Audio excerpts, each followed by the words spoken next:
우리 옆에 계신 분들에게 이렇게 인사할까요? 주님의 위로가 가득한 밤 되기를 바랍니다. 아멘. 오늘은 좀 말씀의 주제와 내용을 좀 바꾸어서 이사야 성경을 이제 보려고 하는데요. 여러분, 이사야 성경 굉장히 좀 길고 좀 무거운 내용이 있지만요, 이사야 성경은 아주 재밌는 특징이 있습니다. 이사야라는 성경은 별명이 있는데요, 첫 번째 별명은 성경의 요약판이라는 별명이 있어요. 성경의 요약판. 그래서 성경 전체, 창세기부터 계시록까지 신구약 성경 전체가 요약되어 있는 말씀이 이사야이다, 이렇게 말하기도 해요. 또 하나는 구약의 신약이라는 별명도 있습니다. 구약 성경이기도 하지만 이 가운데 특히 이 뒷부분에는 굉장히 예수님 당시부터 다시 오실 요한계시록까지 내용이 아주 자세히 기록되어 있어요. 그래서 이사야 성경이 몇 장이죠? 66장이죠. 네, 그리고 성경이 66권인데요. 이게 아주 기가 막히게 딱 들어맞는 게요, 이사야 1장부터 39장. 여러분, 구약 성경이 몇 권이죠?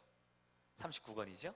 이사야 1장부터 39장까지는 이 성경의 요약판답게 하나님의 심판, 그리고 이스라엘의 멸망에 대한 하나님의 공의에 대한 말씀으로 가득 차 있어요. 그리고 오늘 본문에 해당하는 약 40장부터 66장까지. 여러분, 한번 산수를 해보시면 40장부터 66장까지를 하면 몇 장이 될까요? 27장이 되는데요, 특히 오늘 이 40장부터 시작하는 말씀은요, 바로 예수님에 대한, 바로 하나님 나라의 회복과 하나님의 위로에 대한 말씀이 가득 들어 있습니다. 오늘부터 우리가 이사야 40장 중심으로 이제 내년 초 시작할 때 위로라는 주제로 말씀을 좀 살펴보려고 하는데요, 오늘은 위로 첫 번째로 위로자 되시는 하나님, 위로자 되시는 하나님이라는 제목으로 말씀을 살펴보도록 하겠습니다. 이사야의 배경은요, 한마디로 말하면 오늘날 우리의 삶과 너무나 비슷하답니다. 이사야는요, 예수님이 오기 전 약 700년 전의 배경이에요. 700년 전.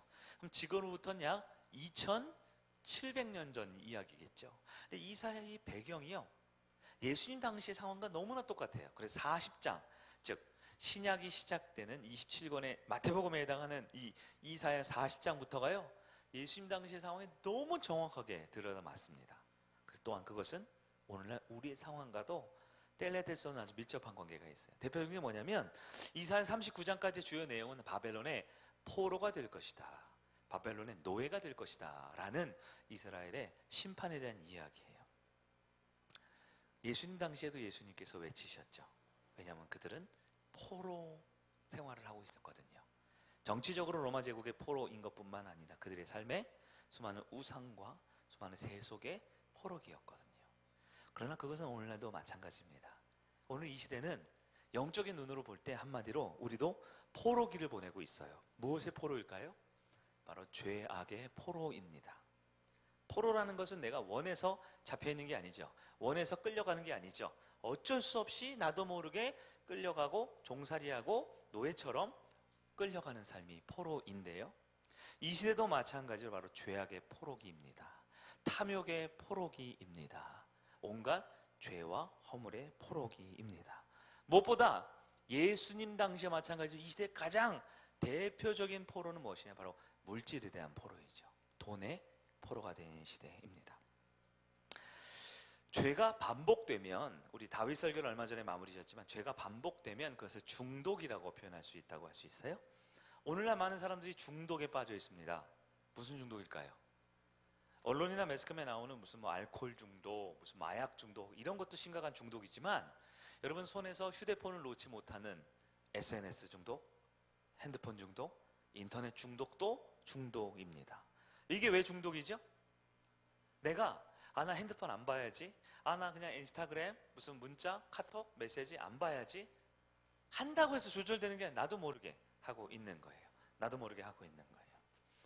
그리고 이 중독이라는 것은 얼마나 강력하냐면 우리의 돈과 우리의 시간과 내 에너지를 다 그것에 쏟아냅니다. 마땅히 드려야 할 하나님께 드릴 시간과 물질과 내 에너지를 온통 다른 것에 빼앗겨 있다면 그것을 중독이라고 할 수 있는 거죠. 중독이라는 것이 얼마나 무섭냐면요, 내 모든 것을 다 빼앗아 가는데도 굉장히 목말라 합니다. 그렇게 엔터테인먼트, 그렇게 연애, 그렇게 세상의 즐거움과 쾌락에 그렇게 최선을 다해 살지만 늘 목말라 해요. 그래서 그 목마름 때문에 사람들은 강팍해지고요, 그 목마름 때문에 사람들은 굉장히 분노하게 됩니다. 이 시대를 어떤 사회학자는 분노 사회라고 하더라고요. 어린아이부터 노인에 이르기까지 모두가 화가 잔뜩 나 있는 사회라고 말을 합니다. 저희 둘째 아들이 그런 얘기를 해요. 아빠, 우리 반에서 욕을 안 하는 애가 한 명도 없어요. 이렇게 말하더라고요. 초등학교 4학년인데요. 욕을 안 하는 애가 단 한 명도 없대요. 그래서 선생님이 자기를 예뻐한대요. 욕을 안 해서 예뻐한대요. 여러분, 욕을 안 하는 게, 초등학생 아이의 욕을 안 하는 게 칭찬받아야 하는 사회입니까? 왜냐하면 이것이 바로 죄의 포로기 때문에 그래요. 바벨론의 노예가 된 것처럼 이 시대도 우리는 어떤 정치 권력이나 어떤 군사 권력에 의해서 억압된 시대는 아닌 것처럼 보이지만 인간이 갖고 싶은 그 죄와 허물과 돈과 세상 쾌락에 끌려가는 사회가 된 것이지요. 이러한 사회에 오늘 본문에 하나님께서는 이스라엘 백성을 향해 위로를 선포하고 있습니다. 위로를 선포하고 있어요. 왜냐하면 진정한 하나님의 위로는 포로된 자를 자유케 하는 힘이 있기 때문에 그렇습니다. 이제부터 우리가 연말 또 연초를 준비할 텐데요, 하나님의 위로가 우리 금요예배 가운데 넘쳐서 우리의 삶의 새로운 힘과 능력, 또 주님 바라보는 큰 믿음 갖는 여러분 되길 바랍니다. 주님이 말씀하시는 첫 번째는 뭐냐? 여러분, 참고로 금요예배는 당분간 대지를 화면에 띄우지 않도록 하겠습니다. 우리 방송 미디어 팀이 더 말씀과 기도에 집중하려고 금요일에는 여기 화면 없어도 되죠? 여러분 잘 메모하시고, 주일에는 새 가족이 있으면 여기 앞에 화면을 좀 더 띄우도록 할게요. 첫 번째는 주님이 하신 말씀, 내 백성을 위로하라 였습니다. 내 백성을 위로하라. 우리 40장 1절 우리 한 번 더 볼까요? 1013년에 이사야 40장 1절 같이 읽습니다. 시작. 너희의 하나님이 이르시되 너희는 위로하라. 내 백성을 위로하라. 하나님이 이제 구약의 신약판인 이사야 40장, 즉 성경 66권으로 따지면 신약이 시작될 쯤 이때 이스라엘 백성에게 이사야를 통해 하신 메시지가 뭐라고요? 위로하라는 거예요. 내 백성을 위로하라. 여기서 중요합니다. 여러분, 모든 치유, 모든 회복은 반드시 하나님으로부터 시작한다는 걸 기억하셔야 합니다. 하나님만이 진정 회복시키고 하나님만이 치료하고 하나님만이 위로의 근원이 되셔요. 그런데 그 하나님의 위로와 치유와 회복을 겪은 사람은 하나님의 은혜의 그 명령, 그 말씀에 힘입어 다른 분들을 위로할 수 있게 되는 거죠. 근데요, 많은 사람들이 내 힘으로 뭔가 치유를 하고 내 힘으로 회복을 시키고 내 힘으로 위로를 할 수 있다라고 우리가 착각하기 쉽습니다. 그런데 여러분, 내가 위로할 수 있고요, 내가 치료할 수 있고요, 내가 고칠 수 있으면 복음이 필요 없어져요. 복음이 필요 없어져요. 그럼 모든 사람에게는 복음이 반드시 필요합니다. 왜 복음 필요할까요? 인간에게는 소망이 없거든요. 삶의 회복, 삶의 새 힘을 얻는 첫 단추는 언제나 하나님이 먼저 찾아오셨다부터 시작하는 걸 우리는 믿음으로 꼭 기억을 해야 합니다. 이집트의 노예 생활을 하던 이스라엘 백성에게, 히브리인들에게 하나님이 찾아오셨어요. 찾아오셔서 그들에게 위로와 회복을 시작하십니다.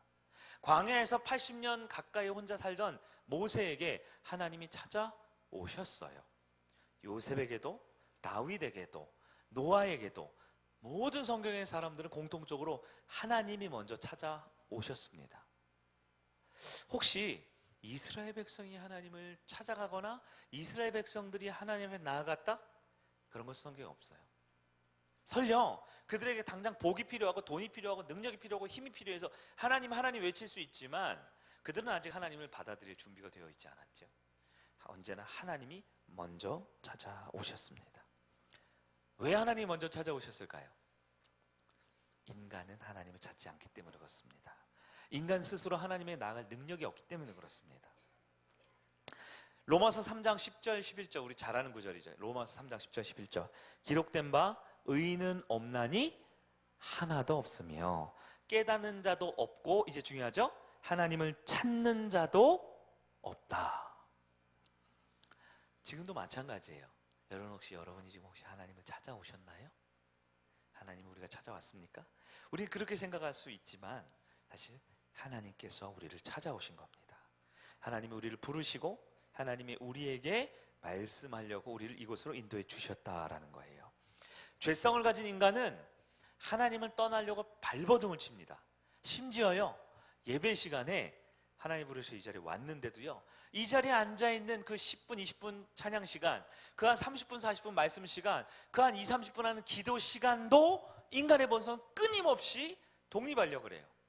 하나님을 떠나려고 그래요. 무슨 말입니까? 자기중심적으로 바뀌는 거죠. 기도한다고 하는데 그냥 내 고민하다 맙니다. 기도한다고 하는데 그냥 내 하소연만 몇 마디 하다 말아요. 기도한다고 하는데 그냥 내 근심 걱정 몇 가지 하다가 말아버려요. 그것도 주님 앞에 매주일 나오는 게 아니죠. 퐁당 돌을 던지는 게 아니라 기도를 던져버리는 거죠. 왜 그렇습니까? 인간은 하나님을 찾지 않습니다. 오늘 이 자리에 우리가 왜 왔어요? 네, 우리가 온 것이 아니라 하나님이 우리를 찾아오셨음을 기억하시기를 바랍니다. 그러면 하나님은 우리가 어떻게 오셨냐? 40장 1절에 보니까 뭐라고요? 너희 하나님이 이르시되 너희는 위로하라. 내 백성을 위로하라. 하나님은 우리에게 위로자로 찾아오셔요. 이스라엘 백성은 그동안 위로를 받지 못했습니다. 왜냐하면 여러분 포로는 위로받지 못해요. 포로는 위로받지 못해요. 포로는 뭐랍니까? 포로는 억압을 당하죠. 포로는요 학대를 당합니다. 포로인데 위로받는다? 그건 안 되는 거예요. 여러분 사실 사람이 왜 포로로 잡혔을 때 왜 죽느냐? 왜 고통을 당하느냐? 가장 큰 이유는요 못 먹어서요? 추워서요? 무엇보다 가장 중요한 건요 위로를 받지 못해서 그렇대요. 위로를 받지 못해서 그렇대요. 다시 말해 내 마음을 받아들여지지가 않는 거예요. 마음이 통하지가 않는 거예요. 근데 이런 얘기가 있더라고요. 아무리 힘들어도 위로가 있으면 버텨낼 힘이 있고 견뎌낼 힘이 있고 다시 일어날 힘이 있다고요. 지금 코로나의 긴 터널이 이제 출구가 보이나요? 오늘도 언론 보니까 국무총리부터 해서 무슨 발표가 이제 곧 이제 실내 마스크도 완전히 이제 자율적으로 하기를 권고한다라고 바뀐다는 이야기가 있어요. 그러나 아직 여전히 우리는 이 코로나와 전염병과 여러 가지 사회적 어려움 앞에 고통당하고 괴로워하고 있죠. 이럴 때 여러분 어떻게 하면 이걸 견뎌낼까요? 코로나 블루라고 많은 사람들이 그 우울증, 이 코로나 때문에 우울증을 막 호소하고 있다고 하죠. 왜 그럴까요? 여러분 위로가 필요합니다. 우리 아이들, 다음 세대 아이들 있죠? 여러분 위로가 필요합니까? 위로가 필요해요. 열심히 공부해! 더 잘해야 돼! 라는 말도 필요하지만 위로가 필요해. 잘하고 있어? 넌 열심히 하고 있어? 넌 소중한 내 아들, 딸이야. 우리 남편들에게 위로가 필요할까요? 아무리 나이가 있고 아무리 가장이고 아무리 세상적으로 큰 사람이라도 반드시 위로가 필요해요. 부인들은 남편이 돈 그거밖에 못 벌어와? 당신 벌어 당신만 쓰잖아. 나한테 한 번도 안 갖다 주잖아. 그런 말만 듣고는 사람이 견뎌낼 힘이 없어요. 위로가 필요합니다. 아내들에게도 위로가 필요할까요? 아내들에게 뭐 집에서 하는 게 뭐가 있어? 맨날 똑같은 거 하지? 라고 우리가 잔소리만 하고 엄마는 우리한테 해준 게 뭐가 있어? 라고 말하지만 여성들에게도 아내에게도 위로가 필요하지요. 어떤 책을 보니까 이런 얘기가 있더라고요. 아이가 부모에게 매를 맞아서 힘든 게 아니래요. 매를 맞고 난 다음에 받아야 할 위로를 받지 못하면 아이에게 상처가 생긴대요. 때로는 아이를 훈육할 수도 있고 때로는 회초리를 사랑의 매를 든다 할지라도 끝이 난 이후에 필요한 위로를 해주면 그 아이는 다시 일어날 힘을 얻는데요. 그러나 아무리 작은 잔소리 한마디라도 그 끝나고 나서 위로가 없으면 그 아이에게는 큰 상처와 절망이 남는다 하더라고요. 이 세상은요 힘들어서 힘든 게 아니래요. 위로가 없어서 힘든 거래요. 여러분 서로를 위로해 줄 수 있는 우리 성일 가족들이 되길 바랍니다. 가정이 왜 가정이에요? 잘난 사람들, 똑똑한 사람들, 예쁜 사람들만 있나요? 아니잖아요. 확실히 아니잖아요. 가장 이상한 사람들만 있는 것 같지 않아요? 우리 집에?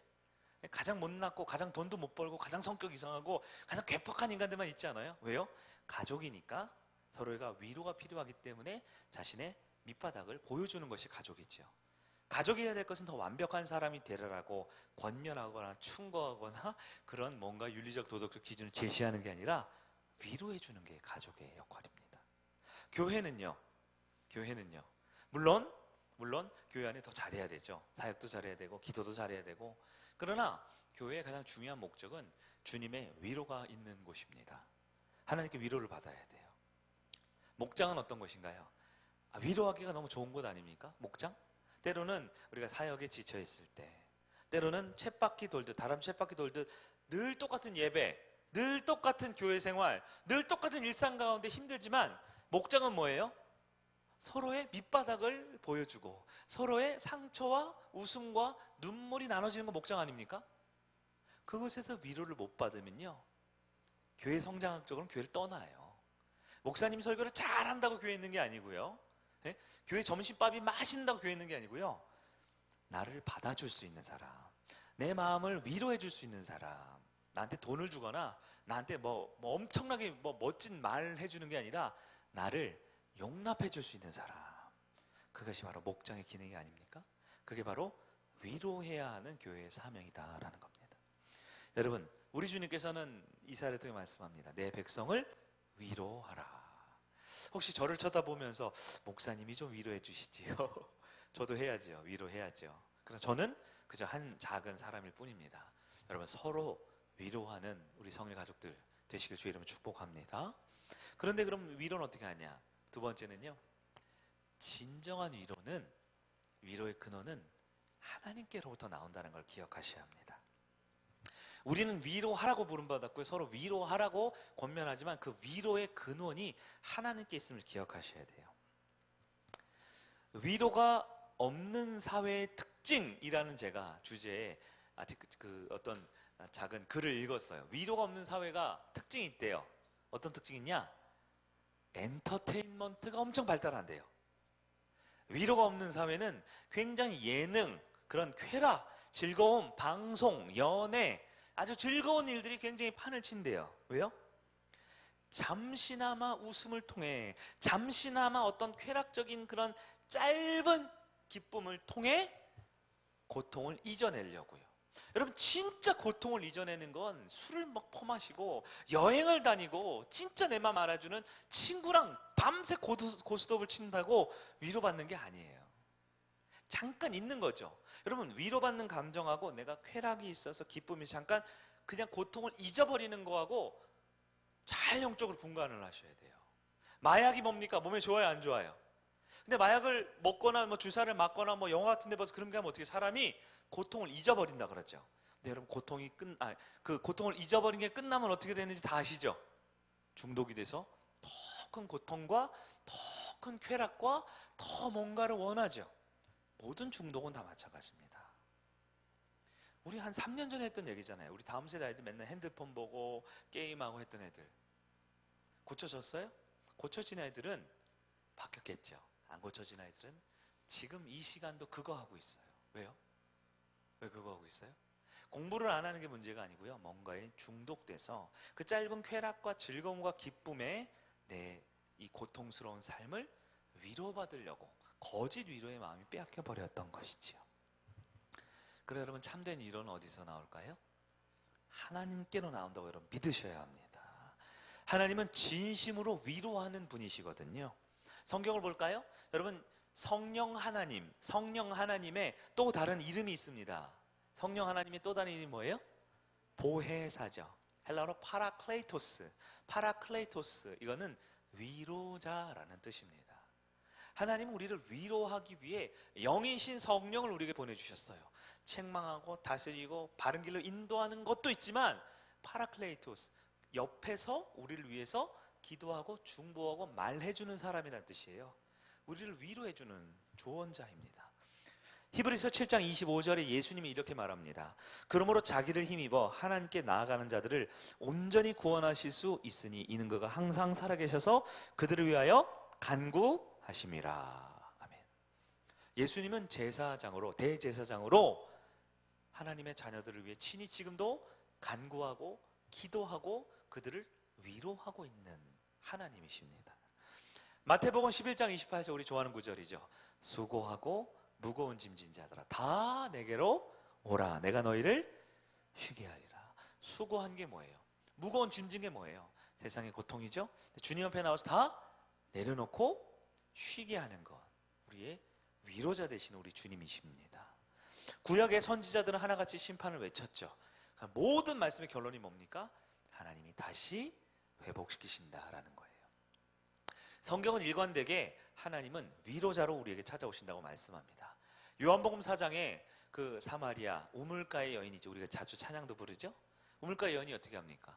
자신의 모든 고통스러운 과거, 자신의 부끄러운 과거 주님 앞에 다 씻겨져서 자유인으로 참된 위로와 회복의 삶을 겪는 거 아닙니까? 우리 하나님께서는 지금도 너희가 지난 한 주 동안 무엇을 했는지, 오늘 어떤 죄를 졌는지, 지금 어떤 나쁜 마음으로, 어떤 부적절한 마음으로, 어떤 부족한 마음으로 이 자리에 있는지 우리 하나님 중요하지 않아요. 우리 하나님 우리를 위로하고 회복시키길 원하시는 주님이십니다. 마치 우리 부모와 같죠. 부모가 자식이 거짓말하거나 잘못하면 알아요, 몰라요? 알죠. 알죠. 눈빛만 봐도 알죠. 분위기만 봐도 알죠. 이 아이의 주변에 있는 이 공기층만 봐도 부모는 알죠. 그러나 너 왜 이거 잘못했어? 라고 때리는 책망하고 가르칠 때도 있지만 부모의 역할은 뭐예요? 그래도 또 이렇게 안아주는 것이죠. 우리 다음 세대 교사들도 있는데요. 아이들을 만나면 꼭 안아주셔야 돼요. 우리 아이들 중에요. 일주일, 한 달 동안 한 번도 아무도 그 아이에게 안아주지 않은 아이들이 많대요. 그래서 우리 그 둘째 아들 녀석 친구들이 남자들이 교회 오거든요. 놀러가 공차고 뭐 교회를 빙빙 돌아요. 빙빙 도는데 제가 그냥 이렇게 해주는 건 야 일로 와 시키야 하고 이렇게 쿡 안아주면요. 이 다 큰 4학년 5학년 된 애들이 어떻게 하냐면 가만히 있어요. 가만히 있어요. 저는 조금 민망한데 남자들이 이렇게 안아주면 가만히 있어요. 네. 위로가 필요하지 않은 사람은 아무도 없는 것이지요. 이사야 40장 2절 상반부를 볼까요? 40장 2절 상반부 같이 한번 읽어봅니다. 시작. 너희는 예루살렘에 마음에 닿도록 말하며 그것에 외치라. 너희는 뭐라고요? 예루살렘 뭐예요? 하나님의 구원받은 이스라엘 백성들을 말하는 거예요. 예루살렘 수도에 있는 사람들, 즉 이스라엘 구원받은 백성들이죠. 그들이 무엇에 말하라고요? 마음에 닿도록. 우리 하나님은 우리의 마음을 잘 아셔요. 누구보다 잘 아셔요? 엄마 아빠보다? 부부보다? 자식보다? 아니 나보다도 더 잘하시는 게 우리 하나님이에요. 우리 하나님이 제일 잘하는 게 뭐예요? 늘 얘기하죠. 사람 마음 바꾸는 거죠. 사람 마음 헤아리는 거죠. 성경의 모든 중요한 사건은 결국 마음이 바뀌어서 해결되는 거예요. 문제가 바뀌고 환경이 바뀌고 상황이 해결되는 게 아니라 하나님께서 그들의 마음을 바꾸시는 거죠. 어떻게 마음 바꿀 수 있을까요? 알라딘 요술램프입니까? 아니요. 하나님이 우리 마음을 창조하셨어요. 우리의 마음을 잘 알고 계십니다. 그렇기 때문에 우리의 마음을 잘 아시는 주님께서 우리를 위로하기를 원하세요. 신약으로 넘어가 볼까요? 하나님 우리의 마음을 잘 아신다. 어떻게 표현합니까? 예수님을 통해서 우리와 똑같은 인간의 삶을 통해서 우리의 연약함을 잘 아시는 그분께서 우리의 고통, 우리의 죽음의 아픔 다 아시는 주님께서 우리를 잘 알고 있다라고 말을 합니다. 여러분, 우리 하나님께서는 지금도 예수 그리스도를 통해 우리를 위로하고 있습니다. 상처 입은 치유자라는 개념 우리 책도 우리가 같이 봤죠? 내가 그냥 돈 많고 능력 많고 부잣집 아들로 태어나서 그냥 그냥 괜찮아 힘내 그런 입만 번지르르한 입술에 침만 겨우 바른 그런 감언이설이 아니라 진짜로 나처럼 배고파 보시고 매 맞아 보시고 굶주리고 괴로움 당한 끝에 억울하게 누명 쓰고 십자가에 달려 죽으신 예수님은 우리를 너무나 잘 아시는 분이죠. 그 예수님께서 우리를 위로해 주고 싶어 하신다라는 겁니다. 여러분, 하나님께서는 우리 보고 위로하라고 하셨어요. 왜냐하면 진짜 위로는 하나님으로부터 나오기 때문입니다. 마지막 세 번째, 그러면 그 위로가 무엇이냐? 위로의 최종 목표, 위로는 회복에까지 이르는 것이 위로의 목표입니다. 시험을 잘 못 본 친구가 있어. 괜찮아, 다음에 잘 볼 거야. 나 시험 못 봤는데. 왜? 얼마나 봤는데? 전교 2등밖에 못했어. 막 이런 얘기하는 친구들 있죠? 그러면 전교 1등만 괜찮아, 다음엔 더 잘할 수 있어. 이 친구는 맨날 전교 1등 하면서 위로가 되는 거예요? 아니죠. 위로는 말로 하는 게 아니에요. 위로는 뭡니까? 진짜 위로라는 영어로 comfort죠. 이 말은 절망에서 희망을 제시한다라는 뜻을 가지고 있대요. 절망에서 희망을 제시하는 것, 그게 위로래요. 단순히 어떤 문제에 아픔이 있죠. 그 아픔을 동정해 주거나 단지 힘든 마음을 다시 공감해 주는 것만이 위로의 목표가 아니래요. 위로는 뭐 하는 거예요? 지금 절망스러운 상황에서 희망으로 바뀌어지는 게 위로의 목표입니다.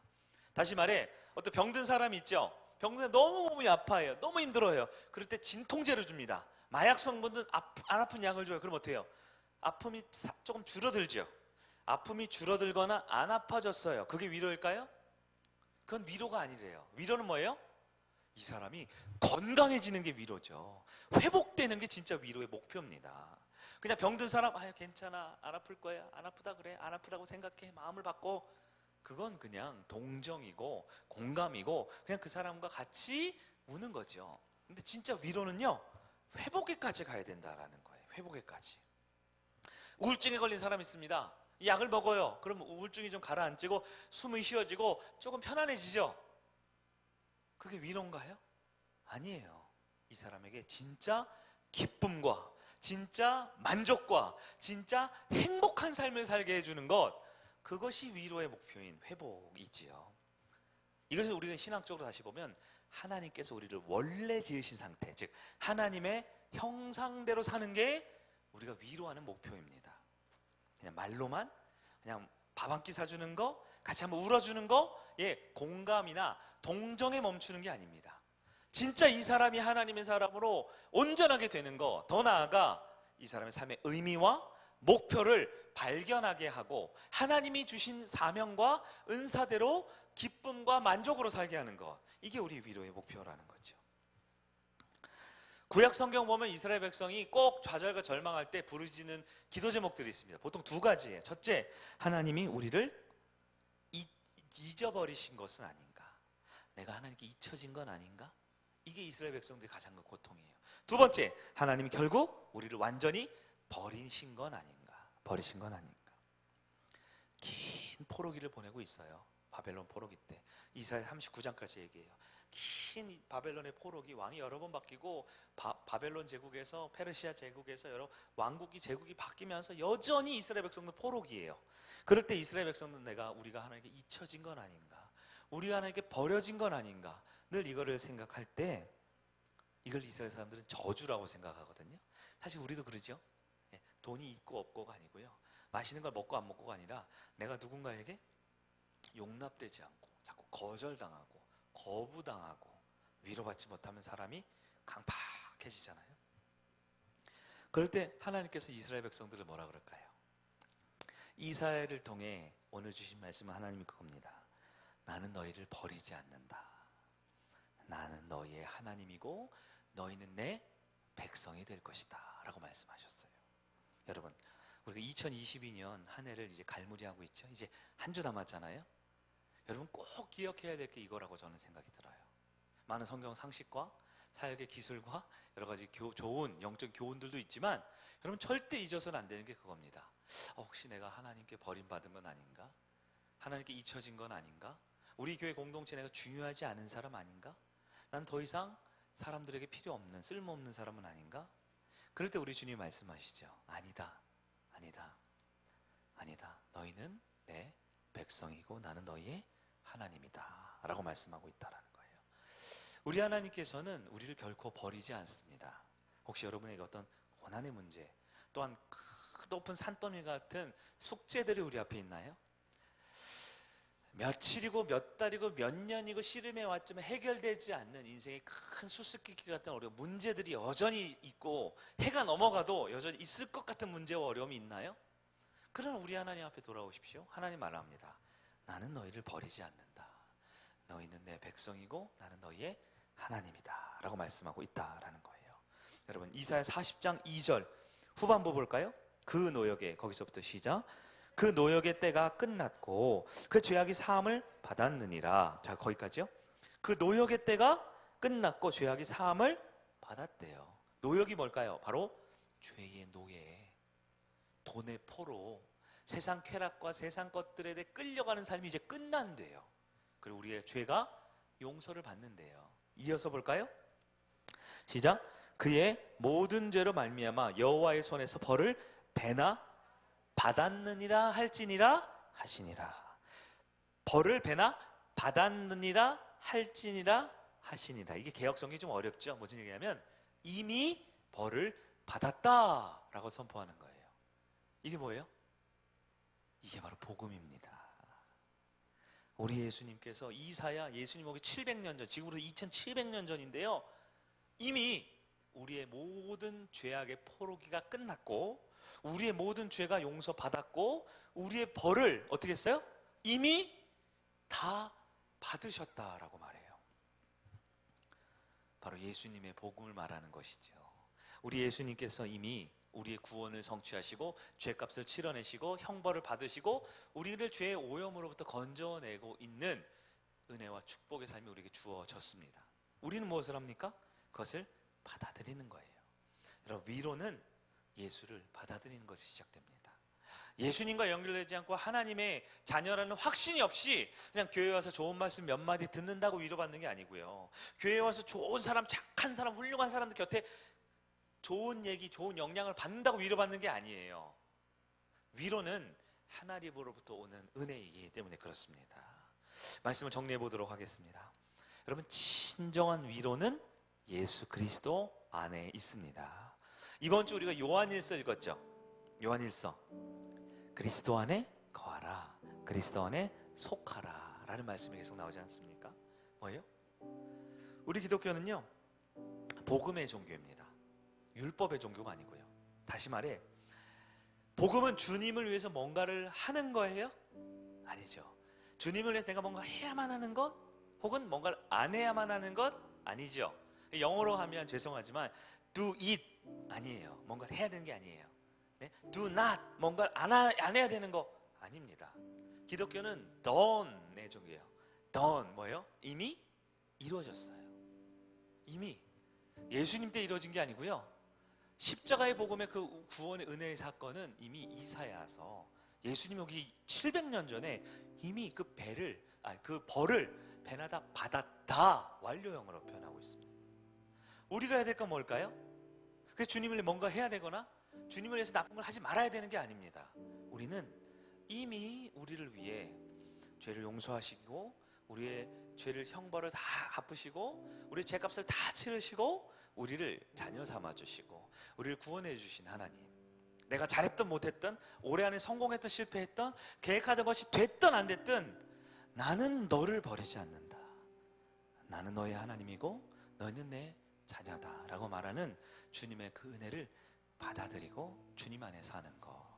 어떻게 잘못을 하고 어떤 거짓말을 하고 어떤 부모를 속이는 나쁜 짓을 저질렀어도 그냥 엄마 아빠 하고 그냥 그 품에 가서 탁 안기는 그 소중한 아이처럼 주님과 함께하는 것, 그것이 우리에게 주는 가장 큰 은혜요 특권이다라는 겁니다. 고린도후서 5장 17절 이 말씀만 읽고 마칠게요. 그런즉 누구든지 그리스도 안에 있으면 새로운 피조물이라. 이전 것은 아멘 지나갔으니 보라 새 것이 되었도다. 우리는 주님께 버림받을 수 없어요. 아들인데 딸인데 어떻게 거짓말 좀 했다고, 어떻게 지갑에서 몇만 원 슬쩍 했다고, 물론 혼나야죠. 물론 바뀌어야 되죠. 그 책임은 우리가 고통으로 감당해야 될지 모릅니다. 그러나 부모는 자식을 버리지 않아요. 아니요, 부모가 자식을 버려도 우리 하나님은 우리를 버리지 않습니다. 진정한 위로와 평강을 하나님 안에 누리는 저와 여러분 되길 바랍니다. 은혜의 시대예요. 예수를 붙들고 예수와 동행하는 여러분 되길 간절히 바랍니다. 우리 은혜의 찬양, 우리 1번 찬양 한번 부르고 기도하는 시간을 갖겠습니다.